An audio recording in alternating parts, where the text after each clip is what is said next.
So dahil nga po sa mga trending video sa social media ng banyagang basketballista na si K Showtime, kaya naman halo-halo ang nagiging reaksyon at opinyon ng mga Pinoy basketball fans patungkol dito. May mga natutuwa sa kanya at may mga nababanas naman nang dahil sa binabastos daw nito ang mga Pilipino sa mismong sarili nating bansa. Maging ang mga ex-PBA players ay naglabas rin ng kani-kanilang mga opinyon at hindi ang mga ito natutuwa sa pinagagagawa ni K Showtime. Kaya naman dahil dyan, ay naglabas na din ng reaksyon ang former PBA player na si Ryan Aranya. Sa video na in-upload ng PBA Moto Club, ay dito na hinamon ni Aranya si K Showtime, kung saan sinabi nito na gusto niya raw makalaban ang banyagang dayo para mabigyan niya ito ng libreng masahe. Kaya iniimbitahan niya umano ito para sa isang friendly one-on-one match. Lalo pat yung ginagawa daw nitong streetball style of play, ay sanay rin naman daw siya dyan kasi sa ganyang klaseng basketball din naman umano siya lumaki. Giit pa ni Aranya na kung hindi daw siya ang lalaban, ay pwede naman umano nating itapat ang two-time PBA Best Player of the Conference na si Calvin Abueva. Ako lang, gusto kong ako eh. Oh. Bibigyan ko ng libreng masahe, sa totoo lang. Pero, So, mag-volunteer ka? pwede, volunteer Ay, ako mo na. na.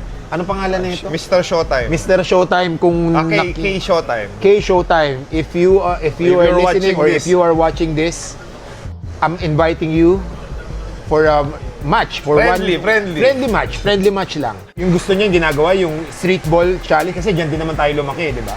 Sanay tayo dyan. Sanay tayo sa mga larong No laba. blood. If you want to play basketball with me, it's fine. Please accept my invitation, or if not me, I suggest si Sino? Calvin Abueva.